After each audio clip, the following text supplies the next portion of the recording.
they have found a variety of ways to win games, including what they did on Saturday night. What does that tell you about this football team based on the 7-game sample size that you have?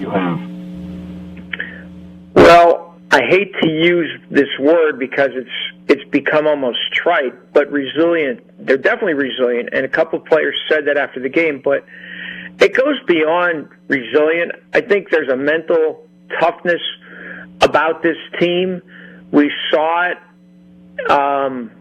at Los Angeles Coliseum a few weeks ago. We saw it Saturday night in Madison, that it doesn't matter how bad it might look at times or how bleak the outlook might be at times, even though it wasn't bleak Saturday by any stretch. No. This team will still stay the course, be tough, do what they have to do, and honestly, they're a really talented team. But to me, it's that mental toughness that I've really seen the last 2 games. And I know James Franklin has talked about the coaching staff wanting to be a more physical team, but I think that mental toughness goes along with it. It might be what has carried them these last few weeks. They have faced a lot of adversity. I can't say how it compares to other teams, but they've certainly had at least their share, and they've managed to remain undefeated. In watching Bo Perbula play the game, when he had to take over, it was Bo's baby starting in the second half, and when he came in, they were behind. One, what do you think of his overall performance? And 2, how much do you think the Reed interception that put them in front helped Bo's performance, because now they were playing from in front? I'll answer the second part of your question first. The Jalen Reed interception return for a touchdown was massive. It changed everything. And I know, there's a lot of attention on Bo and Drew Aller's injury, rightfully so. But to me, that should not be lost whenever this season ends, is Jalen Reed's interception. Read it perfectly. God help. I don't know if you or Jack noticed this. Akeem Beeman was double teamed, and yet he managed to pressure Locke before he threw it. That was a massive play. It changed the whole complexion of the game, and I agree with you. I think my guess, without being on the field, is that it relaxed Bo Perbula quite a bit. When you saw that, and you asked me about his performance, I thought it was terrific. I thought it was a terrific performance. He did things that a lot of us weren't sure he would be able to do. I thought he threw the ball very, very effectively. And we knew he was poised. That was never, that we've seen that already. But the way he was able to throw the ball, and the other thing, Steve, and I know James mentioned this an hour or so ago at his press conference, but a lot of us wrote it. Andy Kotelnicki did a masterful job of adapting the game plan in the second half to tailor to Bo's strengths. So that's how I feel about Bo's performance. Too often there's a square peg round hole thing. This is how we do things. You got to play it this way. And Andy didn't do that with him. And I think in the end it also made the running game a lot more effective, don't you? Yeah. Oh, there's no doubt when Bo is on the field, and then especially like Saturday night, he's able to throw the ball down the field, it causes the defense to be thinking about a lot of things. And it did. It did help the running game, I thought, in the second half, for sure. I don't think there's any question about that.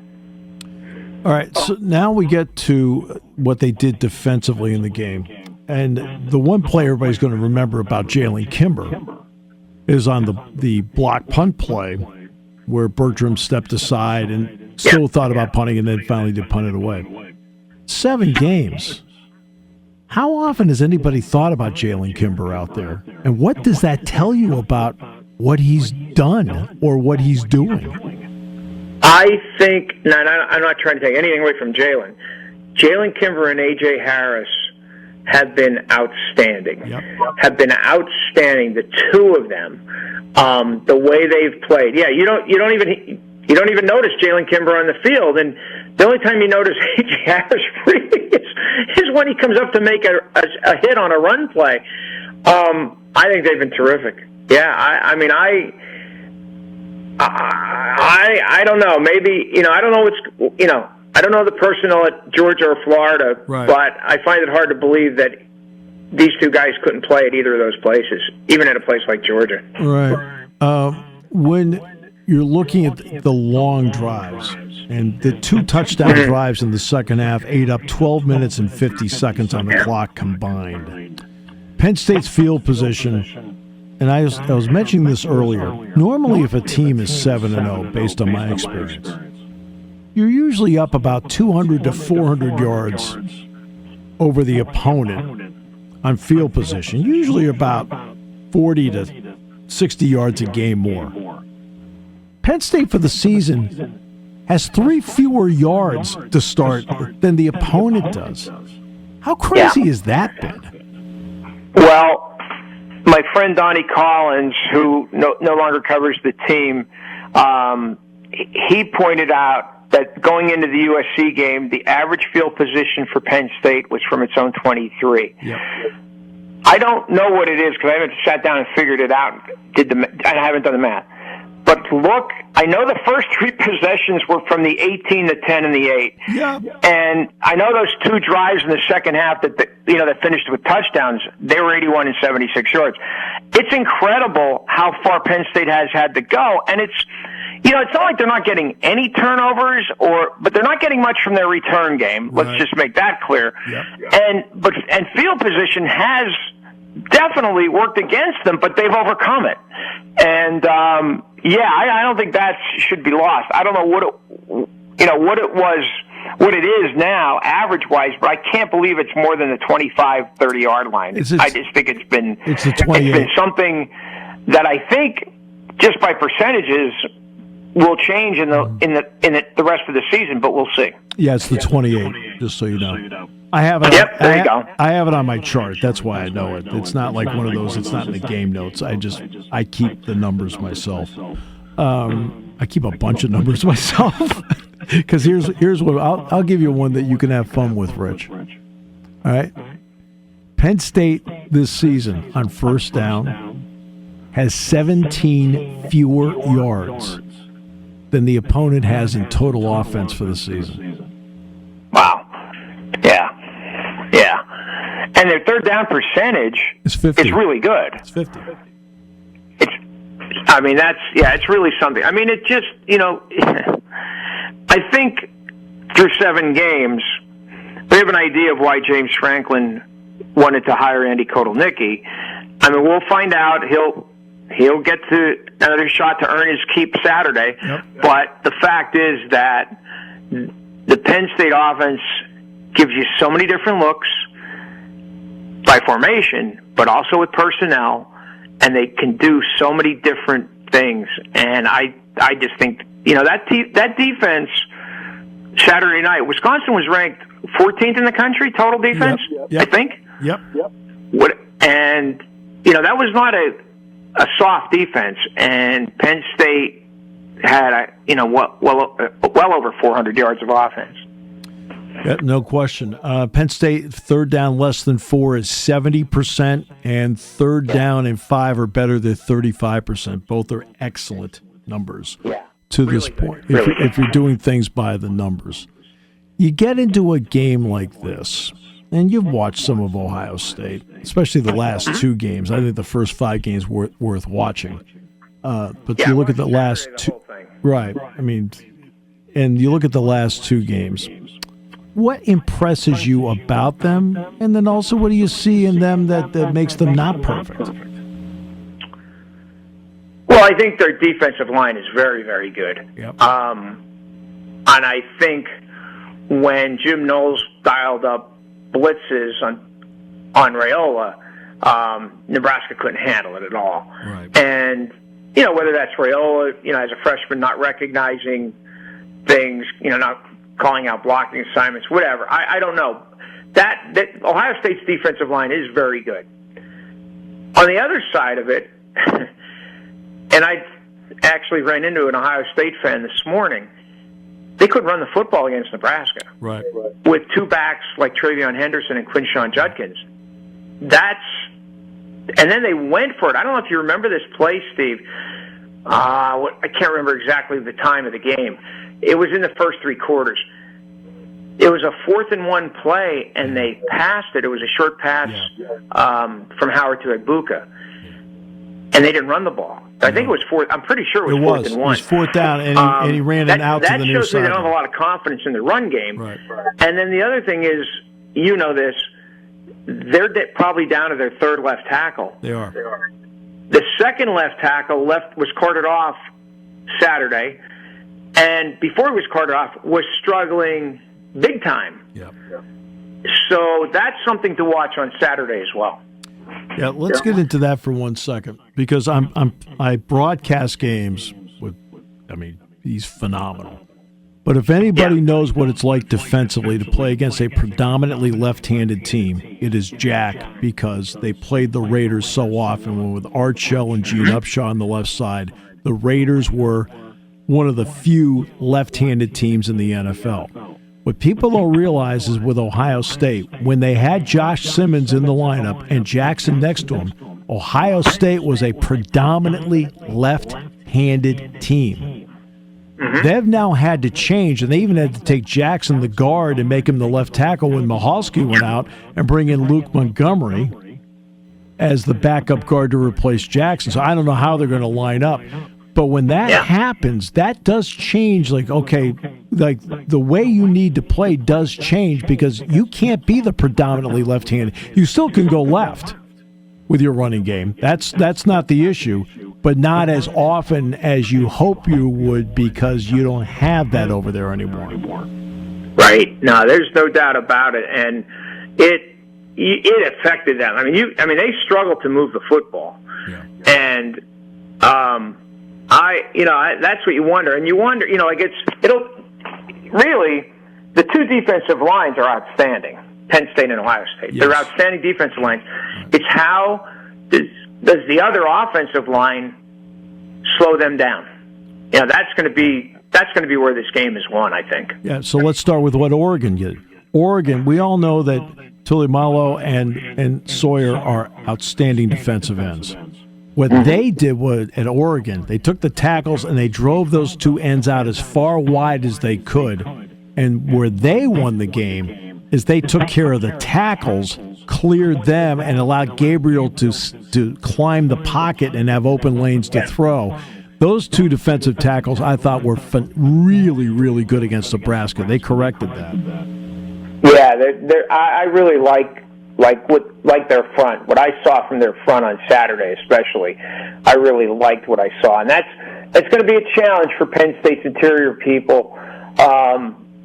The whole line. We're talking about Ohio State. This isn't like, they're whatever they are, the number 3 or 4 total defense in the country, and Penn State's at one spot behind them. I mean, this obviously, we've seen a lot of great games, Steve, over the years, but this has the makings, and I hope it lives up to it, of a really classic game.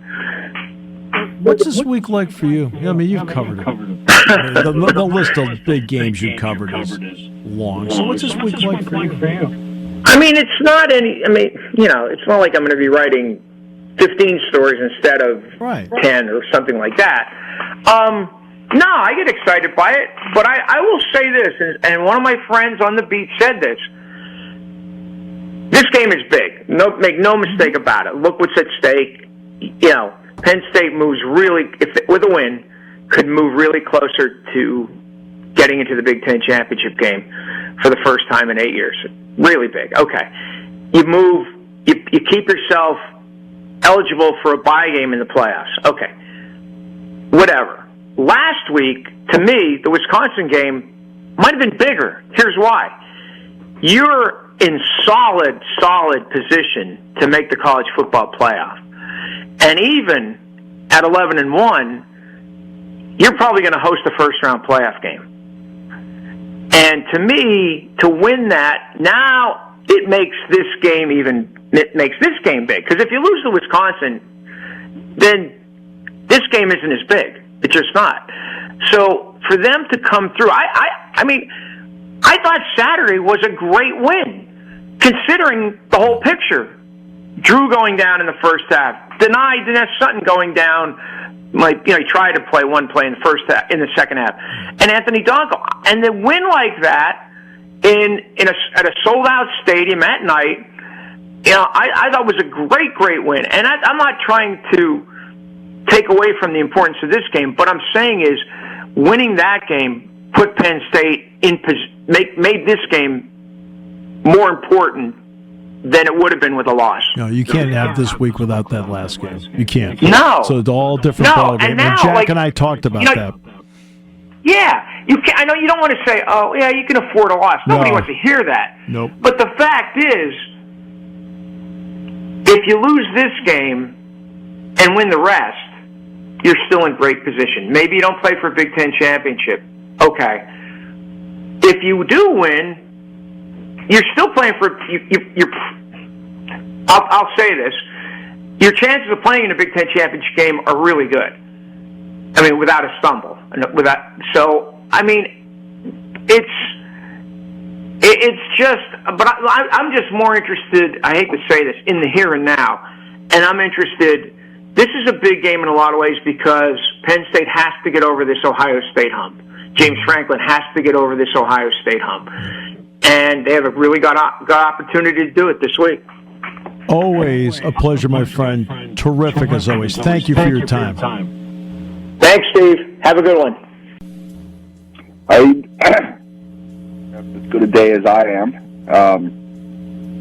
With the NFL, it's kind of crazy. There was just a big trade. I don't know if you happened to see it, but Adam Schefter reported that the Panthers have traded wide receiver Deontay Johnson to the Baltimore Ravens, something that I'm sure Steelers fans will really enjoy, considering they'll get to see him twice now in the coming weeks. Kind of a crazy move and a crazy season. It kind of seems like there's going to be more activity at the trade deadline here than usual. Suppose they didn't trade Anthony Richardson. All right. But in order to, they'd have to inform him, which means they'd have to get him out of bed. Hopefully get him off the treadmill if he's not there. It's funny you bring that up, though. We were just discussing that. And with Richardson, the announcement being that the Colts will bench him for veteran Joe Flacco this Sunday against the Vikings, a game that I am going to, and now I'll get to see Joe Flacco playing. And there you go. You can't be an NFL quarterback and tap out because you're tired. And you certainly can't go and tell the media that's why you took yourself out. There's a learning opportunity here, I think, for Anthony Richardson, and it's probably the right route.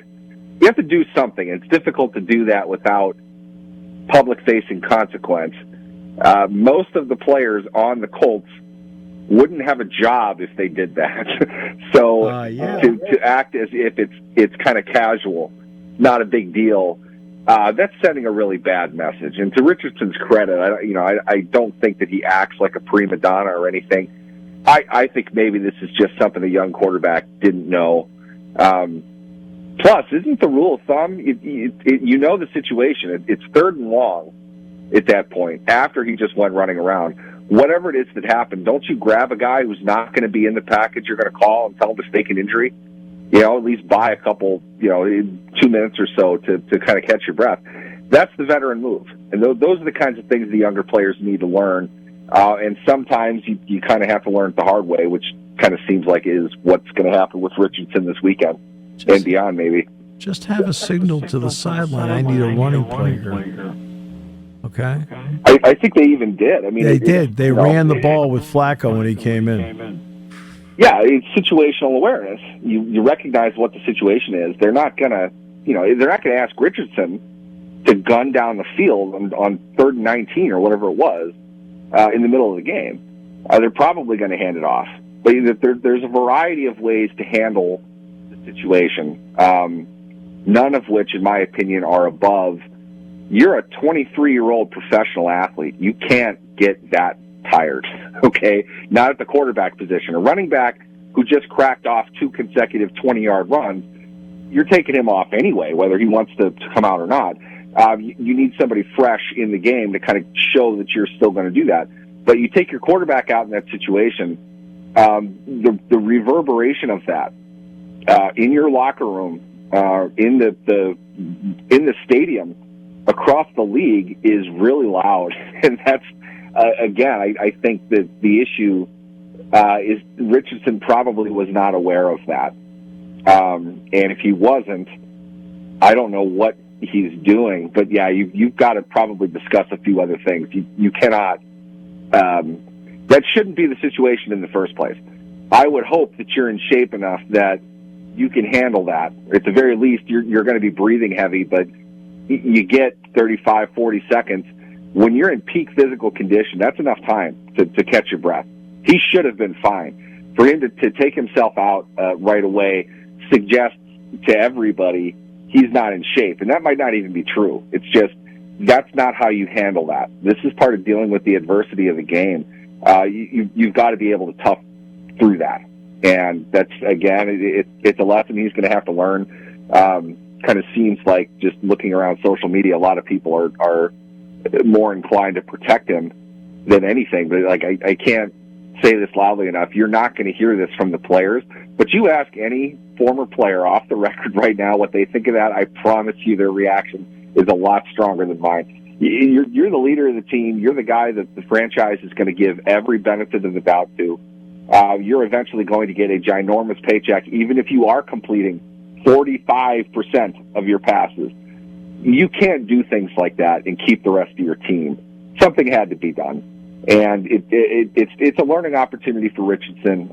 It's a, kind of a bump in the road over the course of what I think is going to be a very good career, but it's definitely something he needs to kind of get in his head now. No, you're going to go back to the huddle, and you're going to look at your offensive line, who, by the way, never gets switched out, and you're going to tell them you're tired?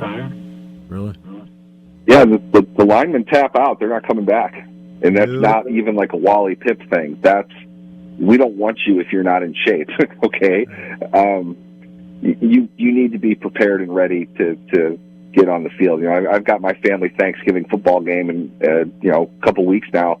I'm going to have to get into better shape than what I'm in right now to probably play that, because we don't get to tap out, even though half of us do anyway. That's not a big deal. That's expected. You're a professional. It's the middle of the game. It's the middle of the season. You're a playoff contending team. Your team needs you out there. You simply have to be out there. And your job does not require you at that point to be at your absolute peak 100% ability to sprint 50 yards down the field. The one thing they're not going to do, they know that you're probably tired, whether you're admitting that or not. They just saw you. They know you can't. They're not going to call a quarterback draw. Right. Okay, you're going to hand the ball off. You're going to be fine. You have to know that. But to tell everybody not in shape enough to do this, I need a break, guys. Just hang on. I need a break. While they're out there doing all this, keep in mind, he wasn't the only one that ran on that play. Those receivers go 30 yards down the field, and 20 yards coming back to try to block when they see their quarterback outside of the pocket. They just moved a bunch as well. They've got to come back to the line of scrimmage. They moved a lot more than you did, and they do that in every play. And I'm not saying that they're special or anything. It's just they prepare themselves. They are running constantly. They have to be in certain cardiovascular shape to play. If you're not that at your age, it's inexcusable. You're going to lose a lot of the locker room, and perhaps fairly so, because this is the one thing you absolutely can control. And there's lots of different ways that you can just kind of say, look, tap the hat, pull the chest, whatever. They'll call a running play. Stay on the field. They're not going to run you again. But to make a big scene of it like that, and then to not even try to cover it up after the game and tell everybody, now my coaching staff is okay with me taking plays off, it doesn't work for anybody. That's just a bad look for the entire organization. I'm sure that's behind truly why they're doing what they're doing. I'm going to get the Steelers involved. I got one more about this, though. Is part of that, when you're watching a game, and you get to the fourth quarter. Like I realize rotating to keep guys fresh. I got to keep Cam Hayward fresh. Got to keep T.J. Watt fresh. But the idea is in the fourth quarter. Okay, now, right, here we go. But guys like Watt, Bosa, Hayward, okay, Aaron Donald, who formerly played in the league, like they're still rotated out at times in the fourth quarter. Does that make everybody in the field think that they too can tap out? I mean, seriously, that they too can tap out? Because you're letting Bosa do it. Why not me? It's funny because I was thinking of you last night when the Steelers clinched the win over the Giants with an interception on a play that something called Jeremiah Moon was rushing off the quarterback's right side. Not T.J. Watt. There is a strategic advantage in a pass rushing situation, especially when the previous drive, they're facing the same thing. This is going to be all passing down the field. Your thoroughbreds, the guys that need to make those plays, it's not so much that I'm sure T.J. Watt wants to be on the field. Anybody that wants to make the money of the top edge rusher in the NFL wants to be on the field on third and throw at the end of the game. It's more a matter of making sure that they are fresh enough to be able to get after the quarterback and recognizing strategically, odds are good you're going to be playing in this type of game a few more times. Right. Wearing him down over the course of the year might not help you late in the season. And that's all projective. It's not to suggest this is absolutely going to happen, but is it wiser to give him a play or two if they're backed up? If the opponent is on their side of the field, there's still time on the clock. They're probably going to need to complete more than one pass in order to beat you. So earlier in the drive, is it better to just make sure he's checked, he's ready, got some fluid in him because they're going to start going hurry up after a bit. He's going to have to be ready for that. I think that makes a little bit of sense. I don't know exactly what the rules of rotation are on for any of the players that you mentioned, but we have seen T.J. Watt sub out a few of those plays. That said, there's never a bad time for an interception. There's never a bad time for a sack. There is something to be said about these are the money downs, and T.J. Watt, if anybody, and I've seen a few of them, Antonio Brown comes to mind, but T.J. Watt is one of the most extraordinarily conditioned athletes on the planet. I agree. He has played an enormous amount of football in his career, and he still looks fresh. He's still, as you saw last night, he's still playing at that high-end all-pro level. He is able to handle that. They're going to watch out for him, understandably so. He's human after all. And in some cases, you got to protect him from himself. He's got to be able to go T.J. Watt speed on those plays. So you make sure that he can do that. But I don't think it's more than one or two plays. It's also not a situation where they want him coming back to the alignment and then not rush the passer at all because he's completely exhausted. Right. Anthony Richardson could have handed the ball off. He basically is taking a play off with that. Watt needed to win that game for the Steelers, and pretty much did on previous drive anyway. It didn't work out so well, but he made the kind of plays that he's been making his entire career on those, as Tomlin would say, on those money downs. You earn the ability to be out there playing those downs, and that, as cliche as it sounds, that starts the day after the season when you're working on your conditioning. You're putting in the work to be physically fit, to be able to burn at that level anaerobically and get after the quarterback sprint after sprint after sprint, when perhaps quarterback is tired and can't avoid him anymore. So he just goes down, or for whatever reason, the game plan is to leave your tackles on an island and put your tight end and your running back in patterns on every single play and allow Alex Highsmith to have the greatest game of his career, because your tackles can't handle the physical onslaught that the Steelers' edge rushers are giving them. And conditioning is a vital part of everything. And managing that conditioning, it's a tough, delicate balance, but a coach needs to be aware of those kinds of things. And it's an area I think probably Brian Dable failed in pretty remarkably last night, and that led to another loss for them. The Steelers, look, in this league, one of the keys is you need to win the games you're supposed to win. The Steelers are supposed to win last night's game. What did you see that allowed them to keep the ship rolling and get them to first place? It was not a clean game for them. And as easy as it would be to kind of go into a rant on the officiating, I thought, we've discussed this as well. They're offensively in particular, they are really calling it tight. Yeah, I know. Compared to what they have in the past. Yeah. I've never seen illegal motion called with that little of reason. The purpose of illegal motion is to not allow a player to hide where he's going. If he's in motion and the ball is snapped, as a defender, you don't know where he's going to be. That's an unfair advantage. If you get to that point and you're basically stopped, I know the rule says you got to pause for 1 second, but it's not as if they've got a stopwatch out. He was more or less stopped. That fits the spirit of the rule. And the fact that they would flag that in that situation to call that back, that one, of course, was on the Giants. To me, that's intentional. That you're really trying to get offenses to kind of get reeled in on things. And it's silly. It just kind of slows the game down. That said, the Steelers, with Russell Wilson, I feel like they've converted more opportunities to set themselves up positively. You get kind of fluky situations like George Pickens somehow managing to get the same foot down twice. Right, I don't know about you. I don't know I've ever seen that. Neither before. have I. That was really kind of strange. That was but weird. The first thing I said, though, was it is not 2 feet. The rule is both feet. Right. It's in the rule book. They do not say 2 feet. Both feet have to come down. That's the correct call on that. And unfortunately, credit the defender. They did what they're supposed to do. Pickens is. Go ask James Franklin. I am certain the Penn State football team, their receiving group, works on getting their toes down. That's the way they're taught. If you're up in the air and you catch the ball, you're pointing your toes straight down. They're meant to come down together. You're not supposed to do one and then the other. Right. Pickens kind of lost control of his body a little bit. I'm not trying to rip on him for it, but that's a touchdown that didn't come off the board.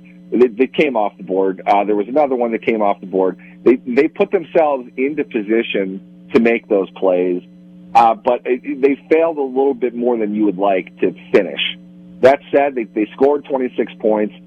They were able to kind of make the plays they needed to, especially in the second half.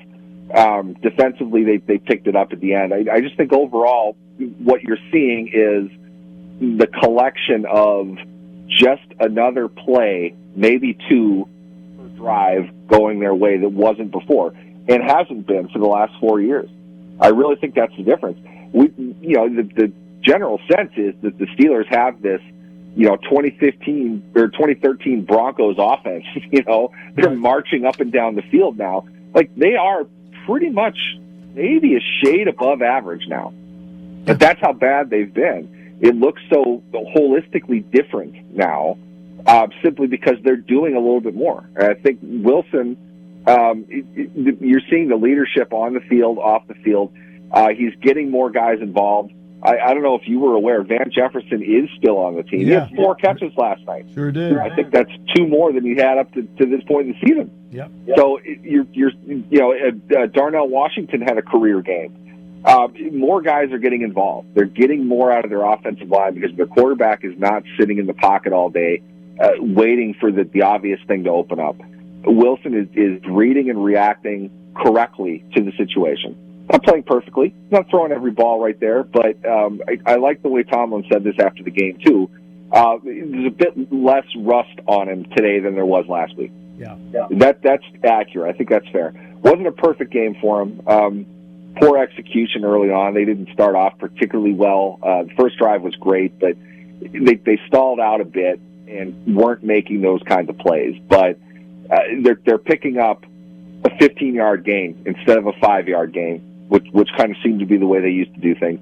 They seem like they can compete on 3rd and 8 now, whereas before it was pretty much, a field goal or a punt is coming next. They've got a little bit more drive than they did. There's more confidence going on with the team, and that's reverberating down to the defensive side of the ball, which I don't think that was a great game for them last night. They got gashed on the ground. Made plays at the end, which is great. They're really designed to do that. But when they get all three phases of their game, we of course saw it again with special teams, another huge play from them. When they get all three of those going, I think they're a very difficult team to beat, and they've built themselves for that. But it's really going to come down to the offense's ability to get one more touchdown out of these field goal drives and hold on to the ball a little bit more, put games away late. It was a great defensive play on Wilson, but obviously when you're running down the field in that situation, everything is about protecting the ball. He failed to do that, gave them another crack at it, let the defense win the game. If they can put all that together and offensively, basically put the opponent away, something they haven't really been able to do as of late, I think you're looking at a very tough, a real high-level contender in the AFC. One more thing about penalties, and I think this was the Dallas-San Francisco game on Sunday night. You could clearly see I think it was the Cowboys, trying to keep his foot at the 1 yard, kind of like stopping himself. And he got penalized. And I think it may have been a San Francisco. It wiped out a touchdown. That's what it did. People are paying to see long touchdowns. They are not paying to see a guy that's 3 inches over a line. Yeah, the word that keeps coming up to me, and I think I've said this far too often this weekend and the last night that I have, is pedantic. It's silly. Why are we doing this? To the extent fans are paying money, they're investing their time, their recreational activities surround the sport. They want to talk about things. Now, that doesn't mean eliminate defense, because more points is better. What they want is the excitement. They want the spontaneity of this to intentionally restrict a lot of that, to give us the feeling that we knew the flag went down. For example, we knew the flag went down on Calvin Austin's return. That, by the way, one of the worst defense kick returns I've ever seen at the NFL level. That was just awful. We knew the flag went down. Yep. Typically, it's going to be procedure, considering how quickly it seemed to have gone down. But he breaks to the outside. I thought he's gone. What's the penalty? Right. So it's not even a situation where you feel like a celebration is warranted. We need to wait and see what the flag is going to be. Now, I know that that's typical, and a flag is a flag. You hope that there's a justified reason for it. In this case, there was. But when you're applying that to more situations now, you're taking more scoring plays off the board for things that just simply are not a part of what just happened. For example, you talk to Steelers fans, one thing that they'll talk about is the amount of holding calls that are not called against T.J. Watt. Okay, T.J. Watt's the hero, I get it. Most of the time it's not holding. T.J. Watt rips and dips a lot. Right. A defender can basically headlock him if he goes under his arm. That's the rule. It literally is in the rule book. They're allowed to do that. That's not holding. And on his shoulder backwards is not holding. Lots of things are not holding. But one of the biggest things is, if he is not pretty clearly going to make a play on the ball, they're not going to call holding either. That's what they're supposed to do. It's because they don't want the game to slow down. Holding doesn't exist unless there's a threat to the ball carrier. Really what that means is, by definition, they don't consider these things to be illegal unless they reach a certain level, of course. They don't consider them to be against the rules if it's not going to impact the play itself. So my question would be, you're giving out speeding tickets for going 56 and a 55 on illegal shifts, on formations, things like that we as watchers have gotten used to seeing. And ask any defensive player what Malik Neighbors did last night. There's no competitive advantage to that. If anything, he wasn't ready. He's not going to be as effective on that play. But the whole point in illegal motion is to make sure that he can't start the play moving if he was set beforehand. That's something a defensive player has to check and watch. That's giving them a competitive advantage. He's clearly going to this spot. He's clearly at this spot. The defense has ample opportunity to identify him as ineligible and know what's going on. You don't need to take a touchdown off the board for that. Right. That's just not necessary. And they know that. They've never called that. Troy Aikman was saying that last night. Even when the rules expert said, well, he didn't stop for a full second, they don't stop for a full second, and you know that. They're not going to slow the game down for that. They're supposed to be up-tempo. They're pushing the envelope, and I understand that the letter of the rule might suggest otherwise, but Aikman's point really was, yes, but they don't call this.